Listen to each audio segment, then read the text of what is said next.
Yeah, Playmater. Serious Sam content isn't a favorite of everyone's, but it does make up a good chunk of the audience here. From time to time I try out custom maps, but I've found it hard to discern their quality based on screenshots alone.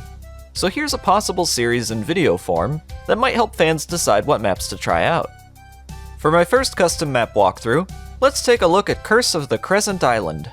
I'm using the HD beta mod on the side, as I've always liked the subtle cartoony feel it brings to the game. This custom map was created by Ribichok for Serious Sight's Waterworld 2023 competition. It came in first place, and was awarded the equivalent of $117 US. Beginning the mission, Sam teleports onto the island. You'll immediately pick up the second Colt. Then a cutscene plays, showing you the sun and moon artifacts that you'll need to grab in order to raise a bridge to another teleporter. As is demonstrated here, the map is quite big, so expect a great deal of carnage on the way. Be sure to take in the island's beauty while you explore, as there's plenty of great scenery and humorous set pieces to enjoy. There are also secret weapons you can collect, specifically the laser gun and cannon. Although, not being much of a secret hunter myself, I didn't manage to find them. Anyways, after the cutscene you'll pick up the single shotgun. Here you fight the first horde of monsters, with Beheaded and Gunnars all attacking at once, followed up with a biomech miner.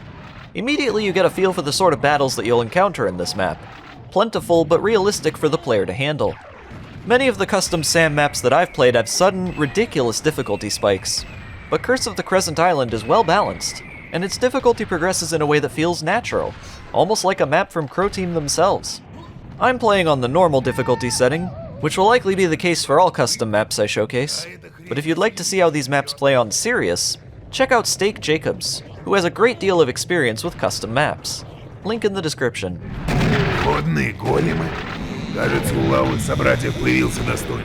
The in-game dialogue is Russian, but it's in English if you have subtitles enabled. And yes, these are water golems, an enemy type that was scrapped early into Serious Sam's development. They predict your movement here, so mid-step, the player is encouraged to change directions to avoid their attack.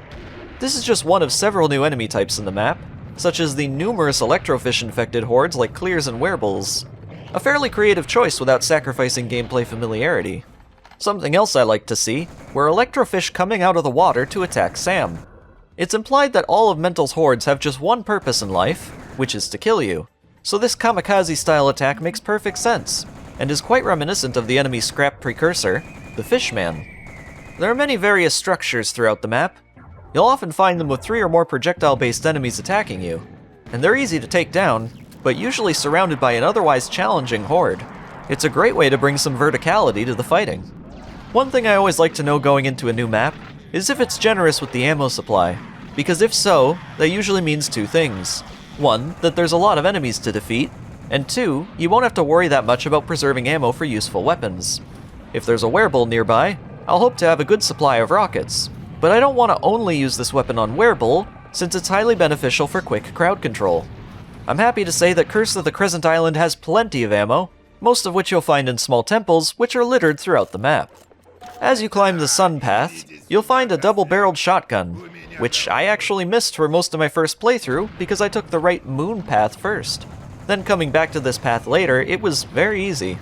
Probably the biggest criticism I can think of for this map is how that starting area almost encourages going to the rightmost side first, since there's a big health and armor pickup almost leading the way.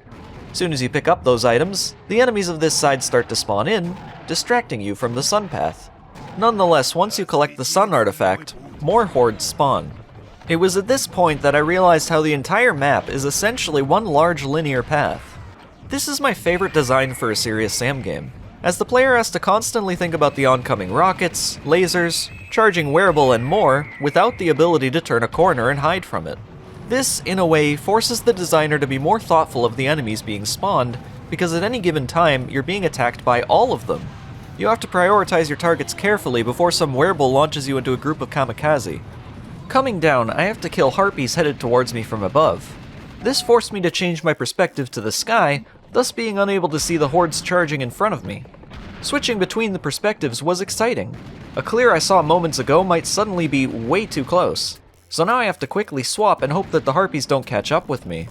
While doing all this looking around, I see the rest of the island in the distance, which is very immersive. A lot of touches like this were added throughout the map, like skeleton statues saluting me off into the distance. It adds an effective layer of personality that I don't often see in the workshop.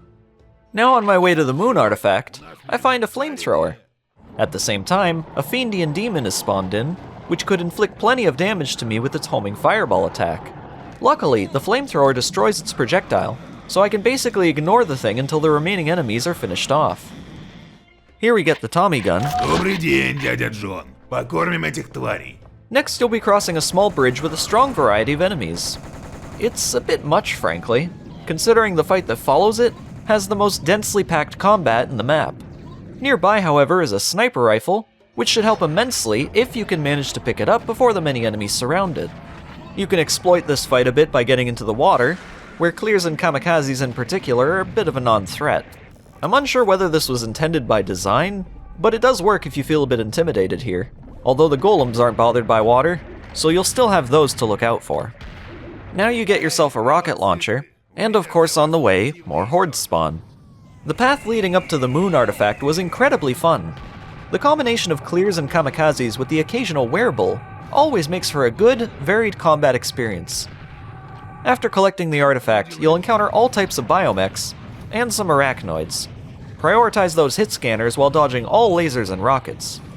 Now, with all artifacts in hand, you can access the major bridge, which comes with a grenade launcher. It's a bit of a trolley situation, however, as the bridge has a series of raised ledges, which will bounce your grenades back if they don't reach a target. Huh, a troll bridge. Wonder if that was intentional. Once you've placed the artifacts, a teleporter opens. This brings the player to a giant hole surrounded by a waterfall. There are items all over the place, including serious speed and damage. Of course, there are many enemies to support this, but mostly electrofish, and what is, I guess, a marsh hopper equivalent? You collect the minigun here, which is very useful against them, as well as that electrofish reptiloid hybrid that you'll encounter as a boss a bit later. Once that beast is defeated, the map finishes with "to be continued" shown on screen. For my future playthroughs of this map, I'll probably stop playing just before entering the teleporter. The final arena isn't bad, but feels a bit experimental. There's not much of a formula here beyond running around the place and shooting, but I'll give it props for having a pretty nice environment. Something I've neglected to mention yet is the soundtrack, which according to the credits, borrows from a variety of different games. It's fitting enough with a tropical feel and just enough drums for a serious Sam game.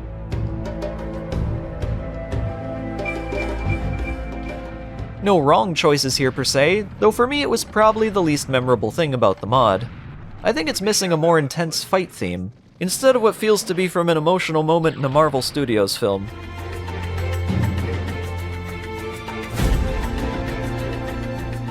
Overall, Curse of the Crescent Island is an excellent map that, in terms of classic design, comes close to resembling the original Crow Team level of quality. I can't wait to play the continuation, and hope the creator designs more maps like it in the future. Thanks for watching. Let me know if you enjoyed this one in the comments, and if you'd like to see more from me in the future, consider subscribing to the channel. See you next time!